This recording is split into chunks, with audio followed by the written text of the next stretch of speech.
Todo comienza con una celebración, con la caótica y apresurada boda de un hombre llamado Adi, una boda impulsada por un embarazo no planificado. En este evento conocemos a la familia protagonista. NJ, el padre, es un informático taciturno. Min Min, la madre, es una mujer cariñosa, pero abatida por una gran depresión. Ting Ting, la hija adolescente, es la más emotiva de la familia.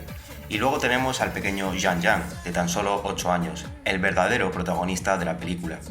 Y todos están bajo el ala de la abuela, la matriarca de la familia. Durante la celebración, el pasado y el futuro comienzan a colisionar. NJ se reencuentra por casualidad con Sherry, su primer amor, a la que abandonó hace 20 años. Mientras tanto, en los pasillos del banquete, el pequeño Yang Yang sufre el acoso de sus compañeras, defendiéndose como puede en un entorno urbano que ya empieza a parecerle completamente hostil.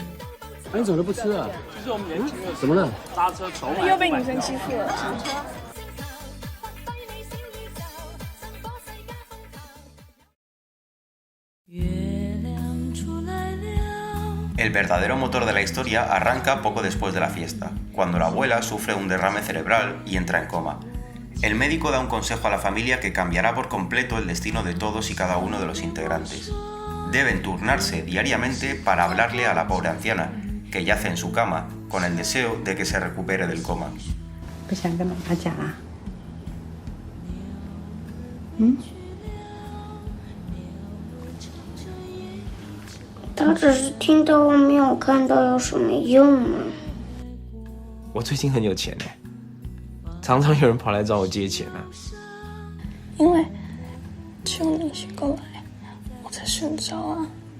Este acto de hablarle a un cuerpo que no responde se convierte en un espejo despiadado para todos.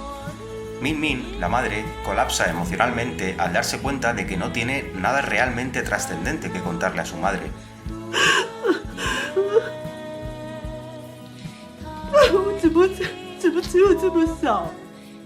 Siente que su vida es una repetición vacía y robótica. Desesperada, abandona el hogar temporalmente para refugiarse en un templo budista en las montañas. Al mismo tiempo, su hija, Ting Ting, se encierra en una dolorosa burbuja de culpa, convencida de que el infarto de su abuela ocurrió por haber olvidado sacar la basura. Con la madre ausente, el relato se fractura en un hermoso juego de espejos y paralelismos de vidas que se reflejan entre sí a través del tiempo y del espacio. Por un lado, NJ viaja a Japón por negocios. Su empresa se asoma a la quiebra y debe negociar con Ota, un brillante e idealista desarrollador de videojuegos con el que entabla una profunda amistad basada en su amor por la música. The great Leonard.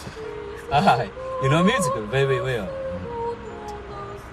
When I was a little boy, my family was very poor. Music make me believe life is beautiful. En ese viaje, Sherry, el primer y verdadero amor de NJ, reaparece. NJ vive un amago de romance e intenta revivir su juventud con ella, pero el viaje se convierte en una lección de madurez. Se da cuenta de que, aunque tuviera una segunda oportunidad con ella, terminaría cometiendo los mismos errores del pasado.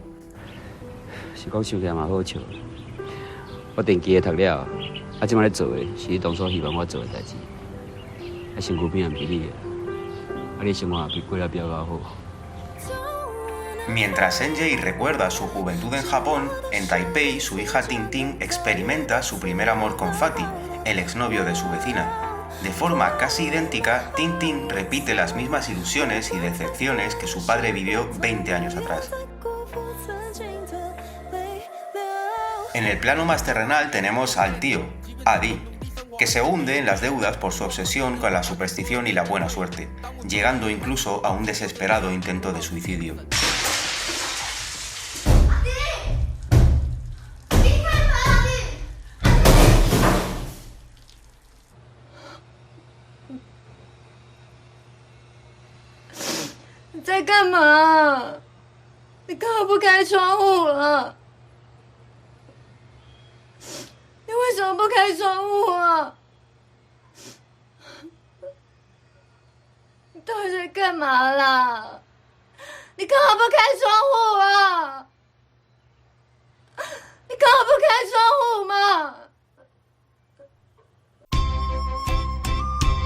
en el centro de todo esto está Yang Yang. Castigado injustamente en la escuela y lidiando con la ausencia de su madre, el niño recibe una cámara de fotos de su padre. Es entonces cuando Yang Yang comienza a fotografiar mosquitos, esquinas, paredes y sobre todo, la nuca de las personas. ¿Y cuál es su motivo? Su motivo es cambiar la perspectiva de los demás, demostrarles que la gente solo ve una mitad de la realidad y que él quiere enseñarles la otra mitad. Papi, 我们是不是只能知道一半的事情呢？你在问什么？爸比听不懂。我只能看到前面，看不到后面，这样不是就有一半的事情看不到了吗？问题好像太多了哦。 Finalmente, los viajes, tanto físicos como espirituales, terminan confluyendo, porque NJ regresa a Taipei rechazando la corrupción económica de su empresa. Min Min vuelve de las montañas admitiendo, con honestidad, que la vida en el templo era exactamente igual de monótona que en la ciudad. 就觉得这一大堆真的是没有那么复杂。 Ambos aceptan que la vida no se puede cambiar de forma mágica. Ting Ting, por su parte, rompe su dolorosa relación con Fatty y encuentra paz tras soñar que su abuela despierta para perdonarla. 现在原谅我了，我可以好好的睡了。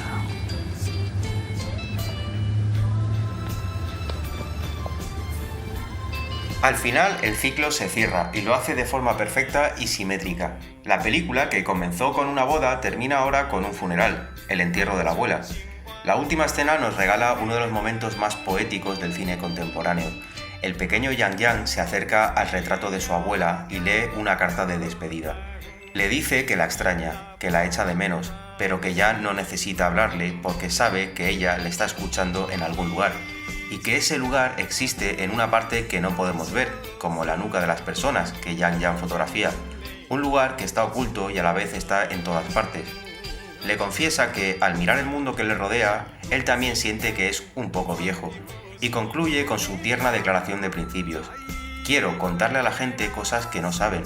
Las personas solo vemos la mitad de la verdad, y yo quiero mostrarles cómo es esa otra mitad.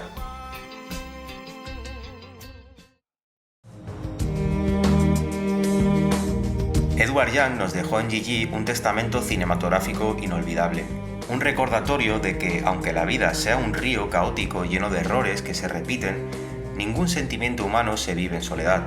Todos, de una forma u otra, nos reflejamos en los demás. Uno de los conceptos más útiles para entender la película es el de la novela enciclopédica. Como ocurre en Guerra y Paz o Ulises, la película aspira a contener un mundo entero. Edward Yang no construye una trama tradicional, no existe un conflicto central, no existe un objetivo dramático claro. Lo que existe es la pura vida, y la vida se despliega delante de nosotros durante 3 horas. La película parece decir, ninguna experiencia humana es demasiado pequeña para ser importante, y por eso dedica el mismo tiempo a una conversación de negocios, a una crisis matrimonial, a una discusión en el colegio, a una decepción amorosa adolescente y a un funeral, porque todo importa, porque todo forma parte del mismo tejido invisible.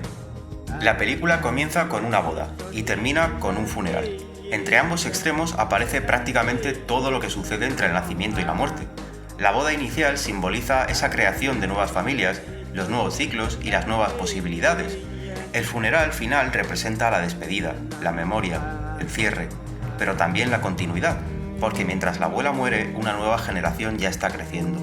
La película funciona como un círculo perfecto, la vida continúa, las personas pasan y el ciclo permanece.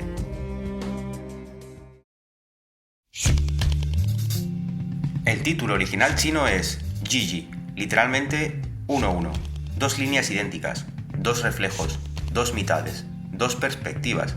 Es probablemente la clave secreta de toda la película, porque Gigi trata constantemente sobre la imposibilidad de contemplar la realidad completa. Cada personaje solo puede ver una parte del mundo. Nadie posee la imagen total. La vida parece fragmentada, incompleta, parcial, y por eso el símbolo central de la película será precisamente la fotografía, y más concretamente las fotos que hace Yang Yang. Aunque a primera vista el film parece coral, existe un personaje que funciona como el centro filosófico de toda la obra, y este es Yang Yang, el niño de 8 años. El personaje comparte incluso nombre con el propio director, y no es casualidad. Yang representa la curiosidad, la observación, la sensibilidad, la búsqueda de sentido, mientras los adultos viven atrapados por problemas, frustraciones y arrepentimientos. Él contempla el mundo con una mezcla de asombro y lucidez.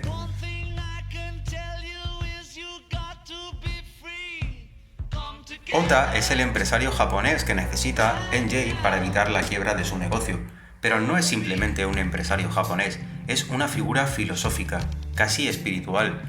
Aparece en la película como una alternativa existencial para la vida de NJ. Representa además todo lo que nuestro protagonista ha perdido: la serenidad, la curiosidad, la honestidad y la capacidad de asombro. No es casualidad que sus conversaciones sean las más profundas del film. Why are we afraid of the first time? Every day in life is a first time. Every morning is new. We never live the same day twice. We never afraid of getting up every morning. Why? Ota funciona como una especie de sabio zen contemporáneo y además introduce algo clave. Por primera vez, NJ conoce a alguien que parece haber encontrado cierta paz, y esto le obliga a preguntarse por qué él no la ha encontrado. I have no magic to save your company. Nobody have. I am just like you. I have no tricks. We can work together, but I think your partner want a magician. I decide. I think they will. Don't tell me now. Please. Why? Because you are a good man.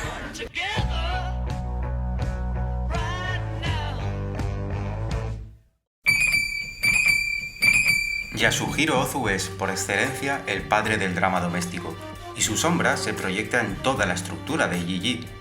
Al igual que en la obra maestra de Ozu, Cuentos de Tokio, Edward Yang utiliza a las generaciones de una sola familia para registrar el cambio de los tiempos, la erosión de los valores tradicionales y la inevitable fricción entre la vieja cultura y la modernidad, ya que vemos cómo las conversaciones más profundas suceden en torno a las rutinas domésticas. Además, Yang adopta la paciencia de la cámara de Ozu. En Ji-Ji la cámara permanece estática. No recurre al plano contra plano ni a primeros planos agresivos para forzar la empatía. Sin embargo, Yang evoluciona el estilo del maestro sacando la cámara fuera de la casa y utilizando los encuadres urbanos y arquitectónicos para distanciar físicamente a sus personajes, mostrando así la alienación de la metrópolis moderna.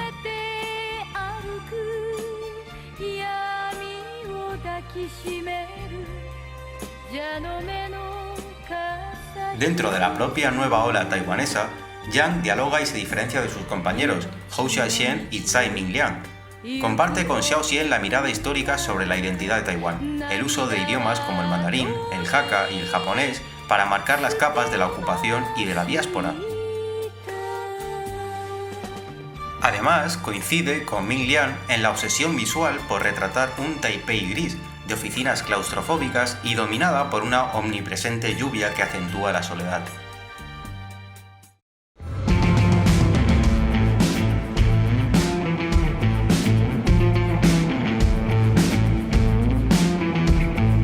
Ji-Ji no es solo una película sobre una familia en Taiwán, es un espejo de la existencia humana. El filósofo Arthur Schopenhauer decía que la vida humana es como un péndulo que oscila entre dos sufrimientos: el dolor de no tener lo que deseamos y el tedio o aburrimiento absoluto cuando por fin lo conseguimos y vemos que no nos llena. Schopenhauer decía que el único refugio es el arte. Por eso, el momento más pacífico de la película ocurre cuando el padre, NJ, conecta con un socio japonés a través de las notas de un piano.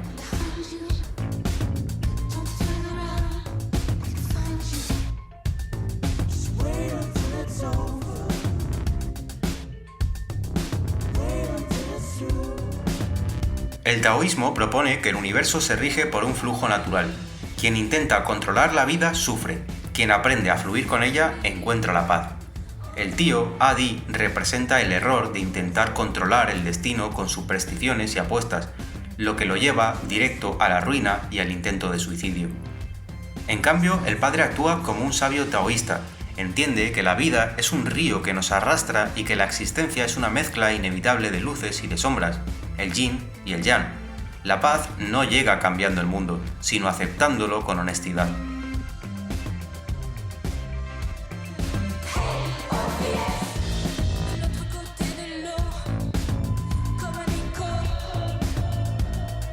Nietzsche planteó una pregunta genial.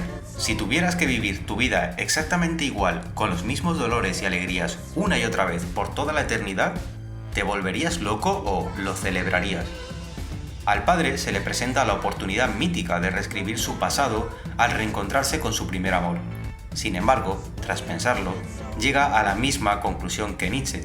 Si tuviera una segunda oportunidad, volvería a cometer los mismos errores. Las cosas resultarían exactamente igual.